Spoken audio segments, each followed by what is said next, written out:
자, 이제 교재 58페이지부터 보겠습니다. 준공검사 등 나와 있고요. 자, 일단 앞에서 개발행위 허가라고 하는 거.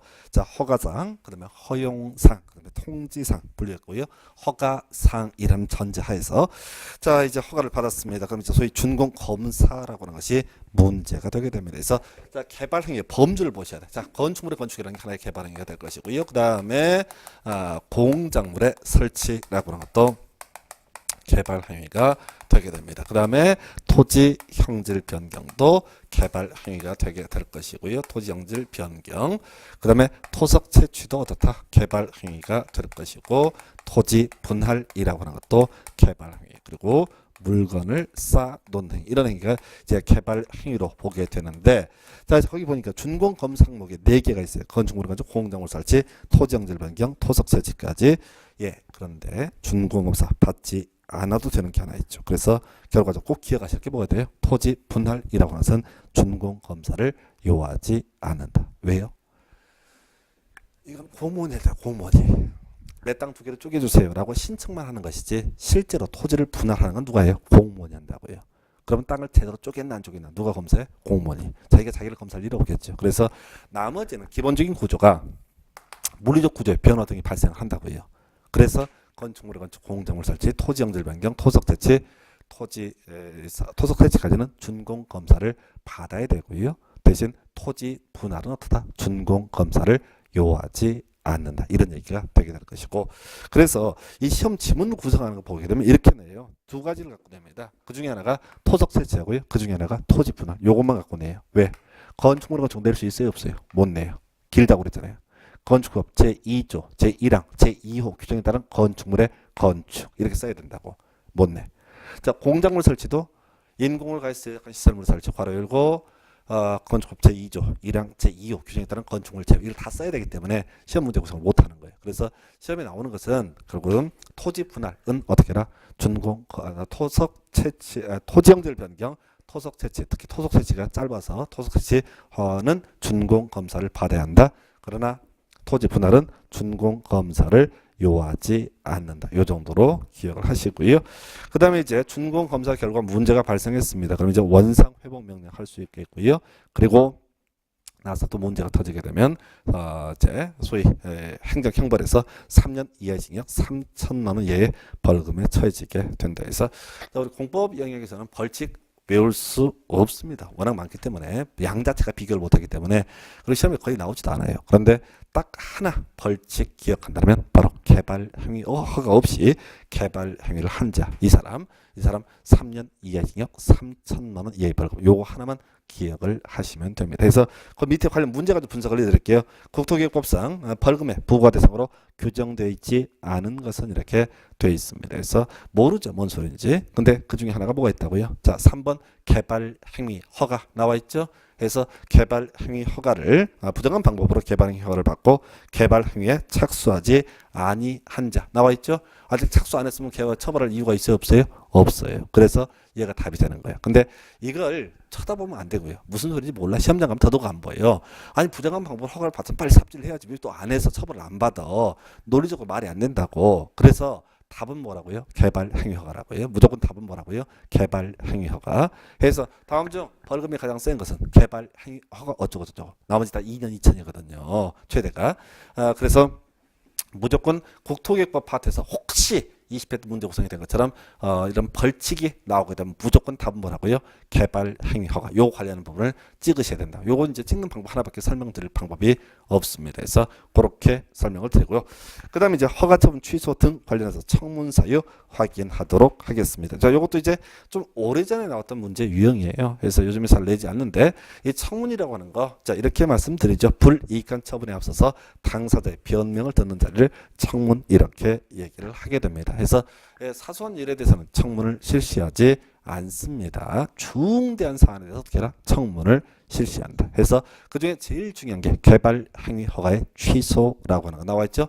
허가 처분해 줬습니다. 근데 어느 날 어떤 이유가 있어서 허가 처분을 몰래 취소를 했다. 그러면 더 큰일 나죠. 왜? 실수로 옆집 취소할 수도 있거든. 그래서 자, 이런 논리구조. 제가 이런 설명을 드린 적이 있어요. 자, 저기 이 청문 사유 얘기할 때는 우리 춘향전에 춘향아 네 죄를 네가 알렸다. 요거 변사또의 멘트를 생각하셔야 됩니다. 그래서 그게 뭐냐면은 춘향전 마지막 장면에서 자 그 춘향이 동엄마로 기어 나와 있고요. 그리고 변사또가 얘기를 합니다. 네 죄를 네가 알렸다 했을 때 춘향이 반드시 그 물어보고 패야 됩니다.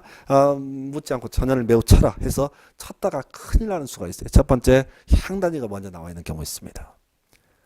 쳤는데 춘향이가 아니면 어떻게 미안해서 상관없어요. 내 살 아니니까. 그거 있고 그다음에 춘향이가 어젯밤 곰곰이 생각해보니까 안 되겠다 싶어서 수청을 들기로 마음을 다 고쳐 먹었어. 근데 변사또가 묻지 않고 전연을 매우 쳐라 해서 맞아봐. 얼마나 뻘쭘하겠어. 뭐냐면은 청문이란 것은 되돌릴 수 없는 사안을 얘기하는 거라고요. 이런 중요한 항목에 대해서는 어떻게 하고요? 반드시 그 사람의 의견을 듣고 어떻게 해라? 일정한 처분해라. 이게 바로 청문이라는 개념이 되게 되는 거예요. 그래서 자 국토교통부서 개발 행위 허가의 취소라고 하는 거 하려면 어떻게 해라? 청문 실시해라. 그리고 또 하나가 앞에서 우리 도시군객 시설 사업할 때 그 내용 책 보지 마시고 도시군객 시설 사업할 때 행정청이 아닌 시행자를 어떻게 할 수 있다? 시행자로 지정할 수 있다. 즉 비행정청을 시행자로 지정할 수 있다. 원래 비행정청 중에서 토지공사, 지방공사를 제외하고는 시행자가 되기 위해서는 면적 3분의 2 이상 소유하고 총수 2분의 1 이상의 압도적인 동의까지 다 필요했습니다. 아주 어렵게 해서 시행자가 되는 게 원칙이에요. 그런데 개를 자를 때 말도 안 들어보고 그냥 소용이 자른다. 안 된다는 얘기입니다. 또는 앞에서 도로학교 공원을 설치하기 위해서 실시계획 인가 떨어지게 되면 공사 착수, 사업 착수를 할 수 있다라고 설명을 드렸습니다. 그래서 열심히 삽질하고 있는데 오늘부터 바람이 와서 얘기합니다. 야 실시계획 인가 취소가 됐는데 얼마나 뻘쭘하겠어요. 삽질하던 거 다 나가야 되니까. 해서 우리 국토기획법에서 민간인하고 관련된 영역이 세 가지가 있다고요. 하나가 개발 행위 허가 받다가 취소되는 경우. 또 민간인이 사업 시행자, 도시군계획 시설 사업의 시행자가 지정돼서 시행자로 지정됐다가 이 시행자 지정이 취소되는 경우. 또 그 사람이 실시계획 인가를 받다가 취소되는 경우 해서 이렇게 세 가지 사유가 소위 청문 사유로 규정하고 있다. 거기 이제 관련 문제 중에 뭐 기본계획 승인의 취소 뭐 이런 거 나와 있잖아요. 이거는 이 민간인이 아니라 행정청끼리 문제이기 때문에 소위 청문의 문제가 발생하지 않는다 해서 결과적으로 청문이라는 거 불리한 처분에 앞서서 당사자 변명을 듣는 자리고 대상은 주로 행정청과 민간인 사이의 싸움에 대해서 바로 청문 사유를 두고 있다 이렇게 되어 있습니다. 그래서 그 정도 보시고요.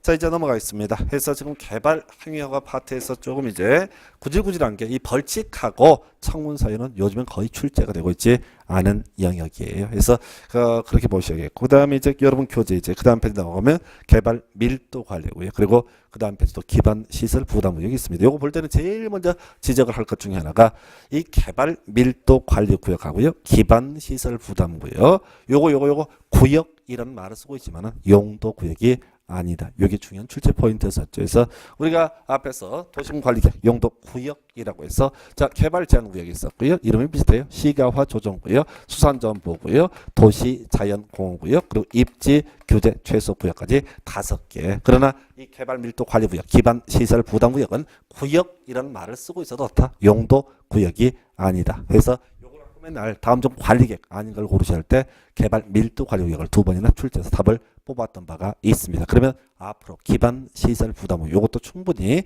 용도 구역 아닌 것, 관리계획 아닌 것을 고르셔야 할 때 답을 뽑을 만한 주제가 아닌가 싶습니다. 해서 이제 그림을 보게 되면 이제 먼저 구조는 이런 식이에요. 뭐 굳이 쓸 것도 없고요.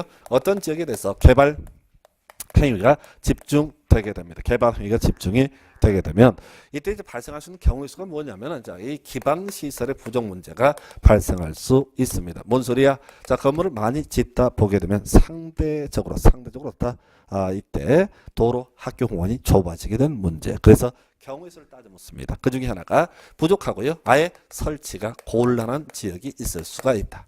한편 부족하지만 아직은 설치가 가능한 지역이 있을 수가 있다. 요렇게 얘기를 하게 되는 거예요. 그래서 지금 이제 부족하고 설치 곤란한 지역에서 지정을 하는 것을 뭐라고 부른다? 개발 밀도 관리 구역이라고 지정을 하게 됩니다. 그래서 이 개발 밀도 관리 구역 지정되면요. 결론은 용적률 50% 강화 적용을 하게 된다. 이게 이제 지금 개발 밀도 관리 구역 관련한 쟁점. 개념도 설명드릴게요.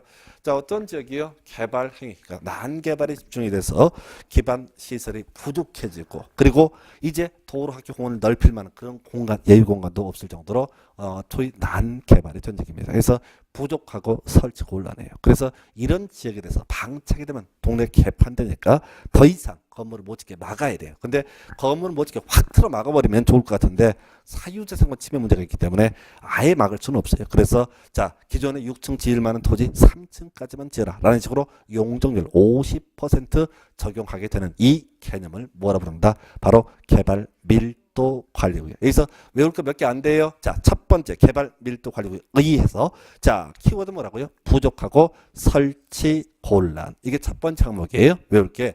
자, 외울 게 뭐라고요? 기반시설 부족하고 설치 곤란. 이게 바로 개발 밀도 관리구역 첫 번째 암기 항목. 두 번째요.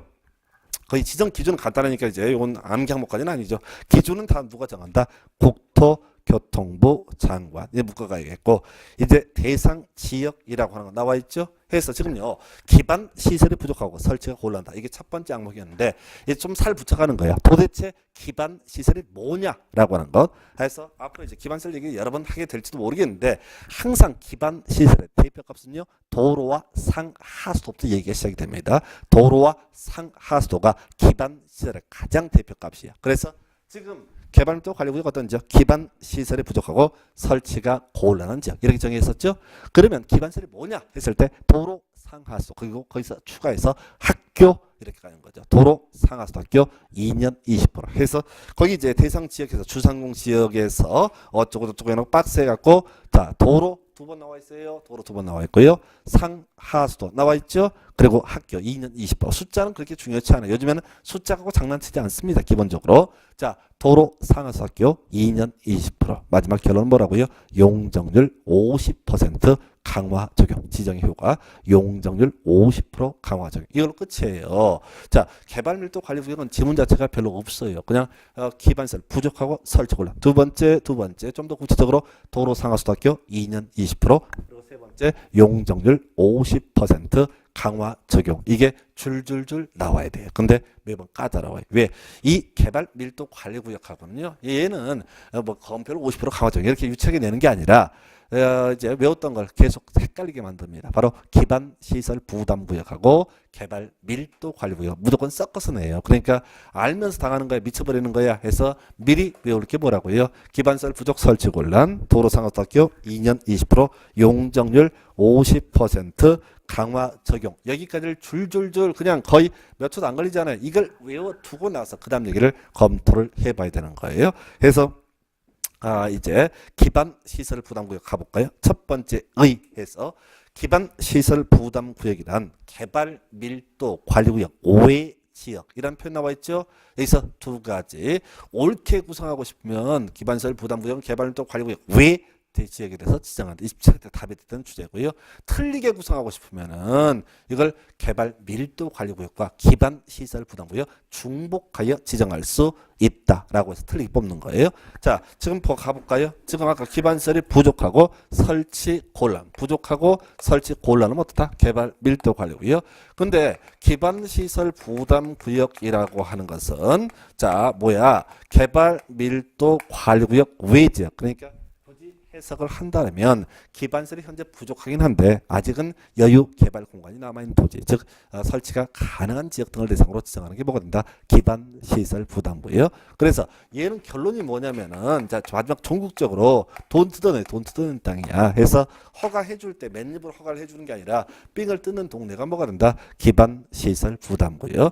개발밀도 관리구역은 뭐라고요? 허가해주긴 해주는데 자, 기존 층수보다 반으로 깎아버리는 것이 뭐가 된다? 개발 밀도 관리구역. 그래서 이제 기반시설 부담구역 대상 지역 지정 기준은 이미 국토부 장관 했었고요.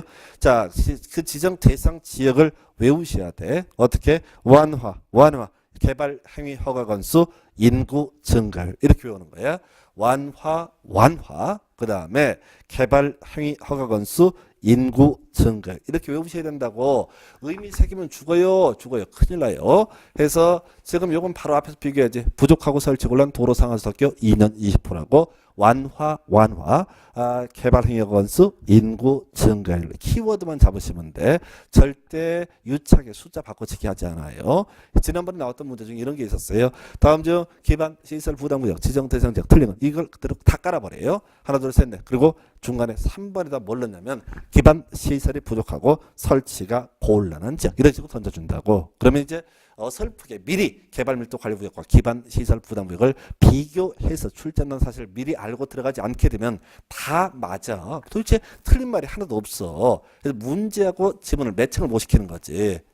그래서 미리 자 이렇게 말씀드렸고요. 자 그래서 완화 개발 행위 허가 건수 인구 증가를 설명드릴게요. 1번 지문하고 2번 지문 완화는 나와 있는데 거의 똑같은 말이에요. 자, 이 법 또는 다른 법령의 제정 개정으로 인해서 행위 제한이 완화되거나 해제되는지요. 규제가 풀린다는 얘기죠. 예, 앞으로 난개발 우려됩니다. 상태 나빠질까 봐 미리 돈 받아가면서 어떻게 하겠다? 허가를 해주겠다. 그 돈 받은 돈으로 이 동네에 기반 시설 확대를 하겠다. 이런 취지가 되겠네요. 2번 지문이요.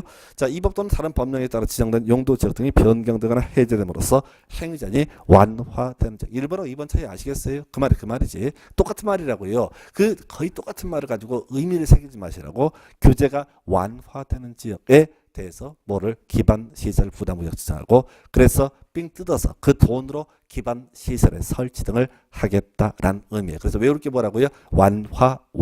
그 다음에 거기 이제 3번, 1, 2번 이 얘기는 해당 지역의 전년도 개발 행위 허가 건수가 전년도 개발 행위 허가 건수보다 20% 이상 증가한 지역이라고 되어 있죠. 그래서 이거 뭐냐면은 자, 재작년하고 작년을 비교하는 겁니다. 그래서 전년도가 재작년이잖아요. 그래서 전년도의 개발 행위 허가 건수가 100건이었어. 근데 작년 기준으로 보니까 120건이 넘어섰어. 그럼 어떻다고요? 20% 이상 증가가 된 거니까 이런 지역들 지금 개발이 너무 집중되고 있는 현상이거든요. 상태 이대로 방치하게 되면 난개발 흘 소지가 있대서 이때 바로 기반 시설 부담구역 지정해야 된다. 이런 논리 구조예요. 그다음 또 하나가 자, 그 지역의 인구 증가율이 전년도입니다. 그 시군의 전년도 인구 증가율 대비 20% 이상 높은 지역. 이렇게 되어 있죠. 이게 뭐냐면 서울시 동작구를 보니까 작년에 인구 증가율 비교. 올해 건 아직 안 나오죠. 올해가 다 안 가니까. 올해 작년에 인구 증가율 보니까 서울시 전체가 1% 증가하는데 얘는 뭐 훨씬 그보다 20% 이상 더 증가가 됐다라고 하게 되면 이 지역으로 겁나 사람이 모이고 있는 거예요. 그러니까 이때는 어떻게 한다고요? 바로 기반 시설 부담구역 지정을 하도록 하는 이런 식의 논리 구조예요. 근데 어차피 이 파트는 디테일하게 안 내도 다 죽어요. 공법은 되게 쉽게 나와요. 근데 다들 왜 어렵냐? 양이 많거든. 그게 체계가 안 잡히지. 죽을 맛이지. 끝이 없으니까. 그러니까 일반적인 교재하고 공법 교재가 이제 시중에 나오는 것들을 가지고 보게 되면 공법이 다른 책보다 뭐 민법과 대비해서 거의 2배가 두꺼워요. 일반적으로. 아니 그렇다고. 그러니까 어렵지. 내용 자체가 어렵고 쉽고 문제가 아니라 양이 하도 많으니까 죽어나는 거예요. 중개사 자체가 어려운 가장 큰 이유가 양 문제, 양. 다른 게 아니라고. 내용은 그 다음 문제라니까요. 양이 지랄이라고, 양이. 어디서 시험에 나올지 모르겠고. 사람들이 한 책 두어 번 보면 외워줄 것 같은데, 꿈 같은 얘기도 하지 마. 내가 해봐서 알잖아요.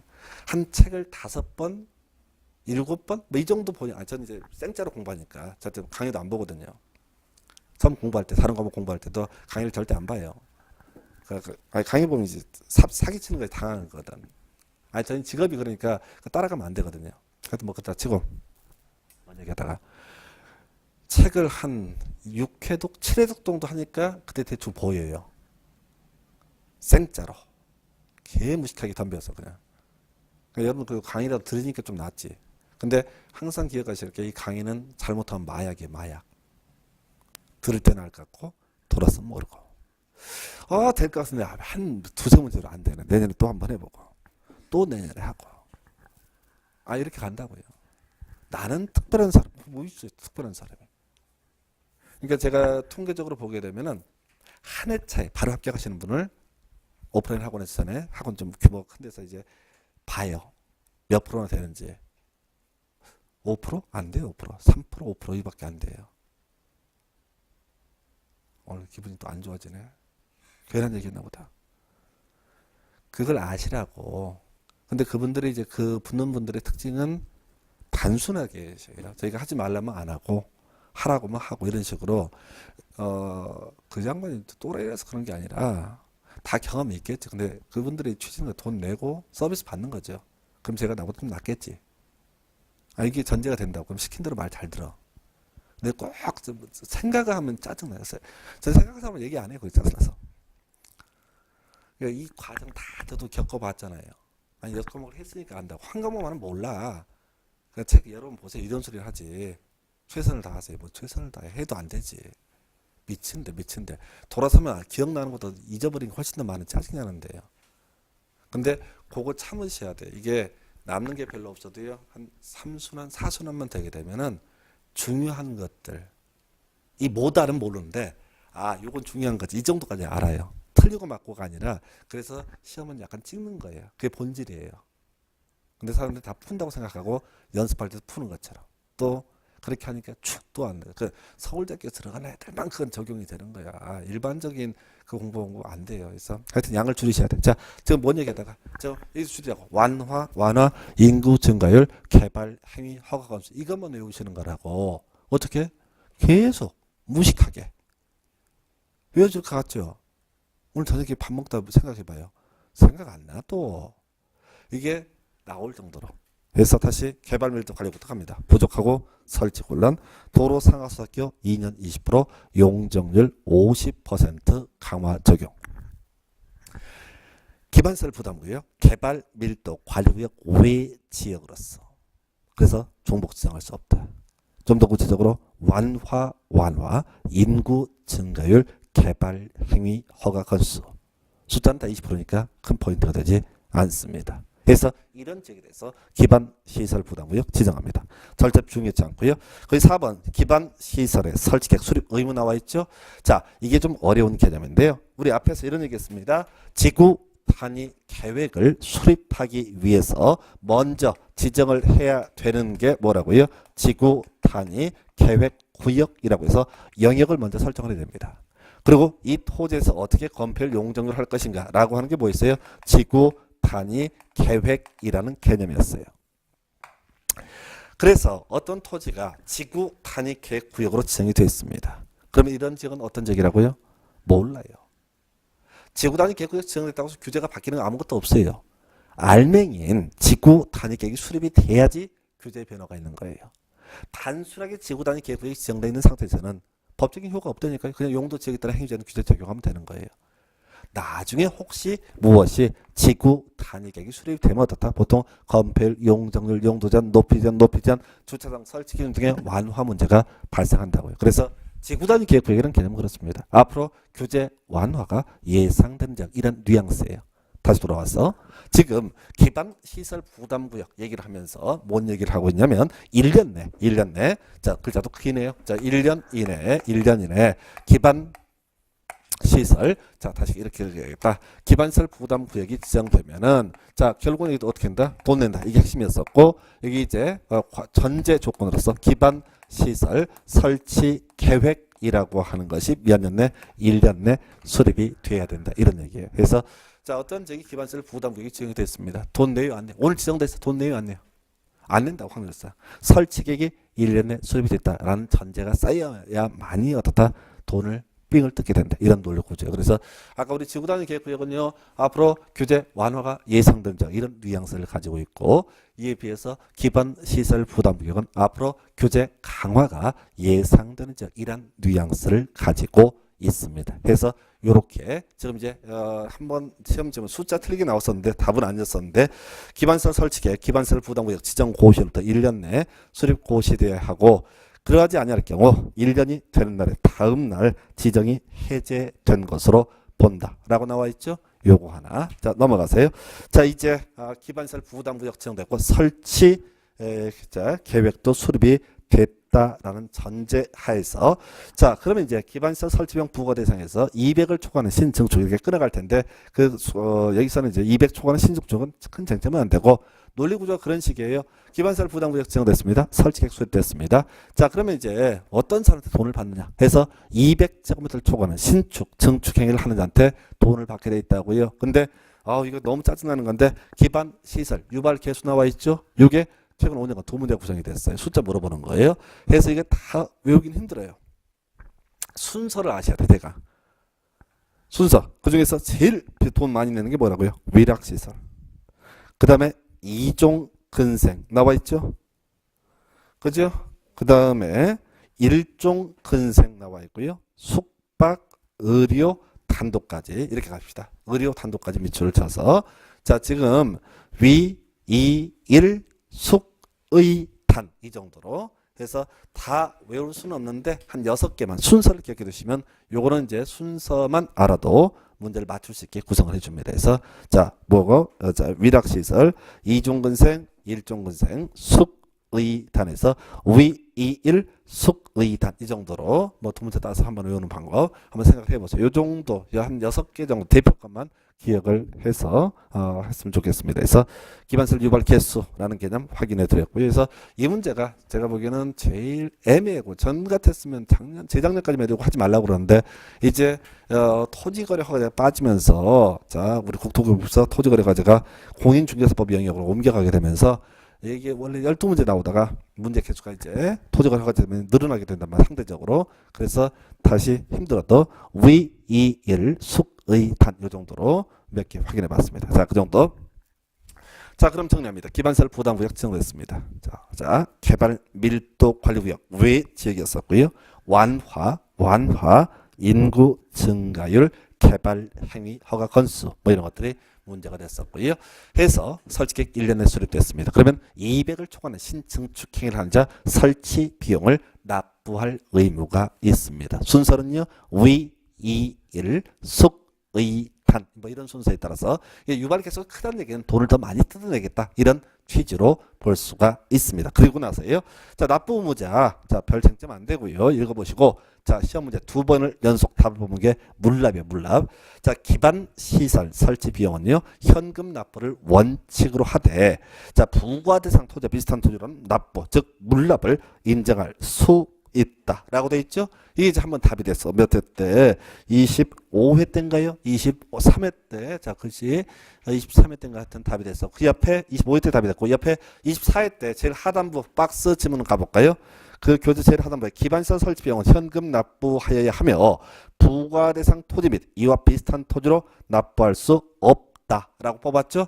그래서 24회 때는 자 물납할 수 없다라고 해서 틀리게 뽑아서 답을 뽑고 25회 때는 물납할 수 있다라고 해서 또 답을 뽑아요. 그래서 답이 정형화되어 있다고. 그리고 마지막 주제 중에 하나가 바로 설치 대상 기반 시설 나와 있죠. 거기다가 좀 메모를 하나 주셔야 되는데 뭐라고 되면 고등교육법 제2조에 따른 학교 제외라고 되어 있죠. 그 학교가 대학교를 얘기해요. 대학으로 하나 써주시기 바랍니다. 그래서 고등교육법 2조에 따른 학교라는 게 대학을 의미한다고요. 그래서 설명드릴게요. 여기서 이제 문제 구성이 재밌는 게 딱 정형화되어 있어요. 자 보십시다. 지금 기반시설 부담구역 안에서 설치계획 수립됐고 자 200을 초과하는 신증축행위로서 일정한 건축물 용도에 따라서 설치 비용을 삥을 뜯어냈습니다. 예. 그랬을 때 그 돈 가지고 뭘 설치한다고요? 온갖 기반 시설을 설치하게 된다고요. 근데 법 좀 보니까 고등교육법 제2조에 따른 학교 제외라고 되어 있잖아요. 고등교육법 2조에 따른 학교가 대학이라고 대학은 제외한다고요. 뭔 소리야? 대학은 설립자가 만들어야지. 그 수도권은 대학 못 만들잖아요. 관련 법에 따라 수도권 대학 입지 못한다고요. 그래서 이 대학이라고 하는 부분은 뭐가 아니다. 소유수한 기반시설 부담구역 내에 설치해야 될 기반시설은 아니다. 그것만 제외라고 되어 있잖아요. 법정 구조상. 그러니까 얘를 갖고 또 답을 뽑았던 바가 있어요. 그러니까 이런 내용들도 그래요. 공부해 갈 때 법조문의 구조를 잘 보고 있으면 다 외우지 않아도 뭐를 설치했는지 이걸 외우지 않아도 시험 문제 답을 뽑을 게 딱 정형화 된다고요. 그래서 대학, 고등교육법 2조에 따른 학교, 즉 대학은 기반시설 부담구역 안에 설치되는 그런 기반시설의 범주에 포함되지 않는다. 요걸 갖고 자 25, 26회 때인가 연속으로 출제가 된 바가 있습니다. 그 정도. 자 이제 마지막 주제 개발 행위허가의 제한이라는 주제가 나와 있습니다. 그래서 자 여기 보게 되면 이런 구조의 앞에서 자 지금 기반 시설 부족하고 설치 곤란은 뭐야? 개발 밀도 관리고요. 부족하고 설치가 가능하면 기반 시설 부담구역 이런 전제였었고요. 자 한편 개발 행위 허가 집중에 따라서 난 개발이 우려가 되거나 형평성 등이 우려가 되는 경우가 있다. 이때 아예 일정 기간 동안 허가를 확 틀어막는 제도를 개발 행위 허가의 제한 이렇게 얘기를 하게 됩니다. 그래서 자, 이건 우리가 굳이 해석하면 그런 거지. 산 같은 데 가다 보면 안식년 뭐 이런 거 있어요. 그래서 특정 등산로를 타지 못하게 막아버린 그런 경우가 있는데 이 개발 행위 허가의 제한이라고 하는 개념이 그런 개념이야. 그래서 자, 먼저 거기 이제 답부터 먼저 외우십시다. 힘드니까. 자, 거기서 색깔이 입혀져 있는 게 뭐가 있어요? 지구 단위 계획구역으로 지정된 지역 기본 3년에 1회, 2년, 최장 5년까지 허가를 제한할 수 있다. 지구 단위 계획구역 보셨고 그다음에 기반 시설 부담구역으로 지정된 지역 나와 있죠? 기본 3년에 1회, 2년, 최장 몇 년까지 5년까지 허가를 제한할 수 있다. 이것만 외우시면 돼요. 5개가 있는데 지금까지 시험 문제는 요 2개만 똑바로 외우면 무조건 다 답을 맞출 수 있어요. 왜? 얘 출제하기 좋잖아요. 나머지는 지문 길이 때문에 낼 수가 없어요. 개념 설명드리겠습니다. 첫 번째, 자 3년짜리 1회 한해서 3년 이내 기간 나와 있죠. 녹지지역 또는 계획 관리적으로서 자 같은 말이 보존할 필요가 있는 지역. 겁나 길어서 내기 어려워요. 하여튼간에 녹지지역, 계획 관리적으로서 보존할 필요가 있는 지역 나와 있죠. 그래서 이거는 개념이 이래 설명드리기도 민망한데 우리가 이제 도시지역은 무슨 뭘 하자는 땅? 개발하자는 땅. 도시적 외적은 개발하지 말자는 땅이에요. 도시지역은 주상 공독으로 구분할 수 있습니다. 그 중에서 녹지는 상대적으로 개발이 억제되는 그런 토지를 의미하게 됩니다. 그래서 녹지는 개발할까? 아니야, 보존해야 돼. 이에 비해서 계획관리적은 비도시적이니까 주로 보존하자는 취지인데 계획관리적은 40에 100을 적용했단 말이에요. 그래서 어떻다고요? 상대적으로 개발 가능성이 있는 땅입니다. 그래서 녹지와 계획관리는 보존과 개발 혹은 개발과 보존이 혼재되는 지역. 그래서 까딱 잘못하면 난개발 흐를 소지가 있다라고 판단이 되게 되면은 뭐 중간에 일정한 조건 갖췄을 때 최장 3년까지 허가를 제한할 수 있다. 두 번째, 개발 행위로 주변의 환경, 경관, 미관, 문화재 등이 오염되거나 손상될 우려가 있는 이걸 우리가 세 글자로 난개발. 그래서 이때도 기본 3년까지 허가를 제한할 수 있다. 그 형평성 확보의 첫 번째는 내기 진짜 어려워요. 너무 길어가지고 자 그래서 기본계획 관리계획을 수립하고 있는 지역에서 끝에 말이 개발 행위 허가의 기준이 크게 달라질 것으로 예상되는 지역 이거 나와 있죠. 그래서 아주 짧은 기간 안에 큰 규제 변화가 발생한다. 그러면 앞에 허가받은 사람과 뒤에 허가받은 사람 사이에 서로 분쟁이 발생해요. 서로 기분 나빠한다고. 예를 들어서 이런 경우 있다고. 어떤 지역이 자가 뭐 굳이 예를 들면 지금 자 3개월 전에는 건폐율 60에 용적률 200을 적용하다가 이게 3개월 지나고 나서 70에 500을 적용한다고 치자. 건폐율 7. 이런 게 대폭 규제가 완화되는 경우가 있을 수 있다고요. 그러면 처음에 이 3개월 전에 허가 받은 사람은 지 허가 내달라니까 허가 줬어. 근데 3개월 지나서 보니까 누구는 얘기가 엄청 크게 지어 딱 같은 땅인데 기분 나빠요, 좋아요? 삐지지. 허가를 해달라고 할 때는 언제고 이제 와서 또 마음 상한다고 지랄들 한다고. 왜? 기간이 너무 짧아서 그래요. 기간이 짧아. 텀이. 만약에 20년 전하고 지금하고 규제가 바뀌었다. 그랬을 때 중간에 그 아저씨 삐지면은 속 없는 거야. 그래서 세월 이야기라고 그래서 세월 이야기. 그 얘기를 하고 있는 거예요. 그래서 기본 3년에 1회 2년. 그래서 지금 이제 주된 출제 포인트는 지구 단위 계획구역으로 지정된 지역 나와 있죠. 이거 뭐예요? 앞으로 규제 대폭 완화가 예상되는 지역입니다. 기반 시설 부담 구역으로 지정된 지역 나와 있죠. 이건 앞으로 대폭 규제가 강화가 예상되는 지역입니다. 짧은 기간 안에 대폭 규제가 완화가 되나 대폭 규제가 강화가 되게 되면은 사람들 사이 형평성 문제가 발생을 하니까 이런 경우는 기본 3년에 1회 2년, 최장 5년까지 허가를 제한할 수 있다. 이런 논리 구조인 거예요. 그래서 나머지는 지문이 겁나 길어요. 자, 이 문제에 관련 제일 어려웠던 게 그거야. 거기 관련 기출 문제 나와 있죠. 그래서 5년간 허가를 제한할 수 있는 것을 그런 것은 3 플러스 1회 2년짜리 우리가 외운 거 2가지밖에 없습니다. 지구 단위 계획구역 그리고 기반 시설 부담구역. 리을하고 미음 들어가면 답은 몇 번이야? 5번. 중간을 다 외우지 않아도 5번이라고요. 그리고 옆에 지문들 다 똑같아요. 5년 들어가게 되면 5년. 지금 3년짜리가 있고 5년짜리가 있다고요. 그러면 또는 개발행위가 제한 기간 연장할 수 있다는 표현을 쓰는 경우도 있어. 연장할 수 있다는 표현과 똑같은 게 5년. 아니면 연장할 수 없다. 또는 이걸 3년. 그러면 5년짜리 앞에는 연장할 수 있다 앞에는 두 개만 기억하면 된다고 지구 단위 계획 구역으로 지정된 지역 그리고 기반 시설 부담 구역으로 지정된 지역 이거만 갖고 틀리기는 맞기는 답을 낼 수 있다고요. 왜? 나머지 지문들은 너무너무 길어가지고 내릴 수가 없어요. 길어가지고 다 썼다간 죽어요. 10줄 넘어 한 문제에서. 그래서 내릴 수가 없고 그 다음 페이지 가서 나머지 뭐 절차는 참고를 해보시고 그 관련 기출 문제와 똑같아요.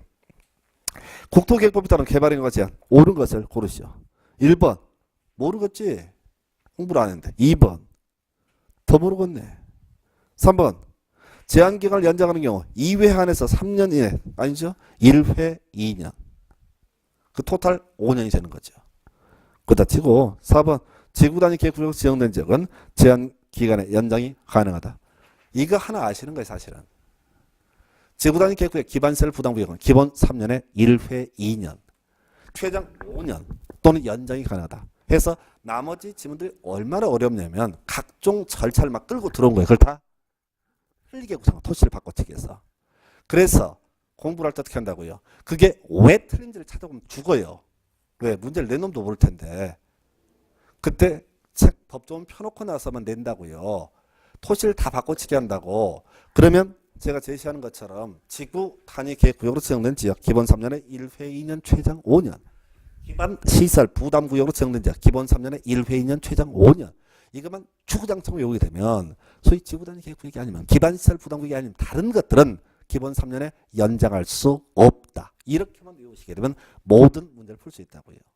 특히 지금 이게 몇 회죠? 18회 문제인가? 이 문제 같은 경우 정말 까다로운 문제예요. 왜? 옳은 것을 고르시거든. 4개가 틀렸어. 그럼 사람들 어떻게 해요? 1번이 왜 옳은지 틀린지를 뚜루자루 쳐다봅니다. 범어 하나? 모르지. 한 번 더 봐야지. 시험 말려버리는 거예요. 그래서 이런 문제를 풀어갈 때가 옳은 걸 고르셔야 할 때가 사실은 공부가 좀 되신 분들은 대박 쉬운 게 옳은 것이에요. 왜? 대충 쓱 봐. 답을 뽑을 수 있는 게 뭐밖에 없다고요. 지구단위 계획구역, 기반 시설 부담구역. 그래서 미리 답을 외우고 들어가셔야 돼요. 절대 가서 이게 뭐가 틀렸고 뭐가 옳고 이렇게 해설하듯 하시면 안 돼요. 그건 학원 강사들이 하는 거고 수험생들은 직접 부딪히셔야 돼요. 그래서 이렇게 해서 개발 행위 허가의 제한 등에 관한 쟁점까지 보셨고요. 다음 주 이제 도시개발부터 이어가겠습니다. 오늘 여기까지 하겠습니다. 수고하셨습니다.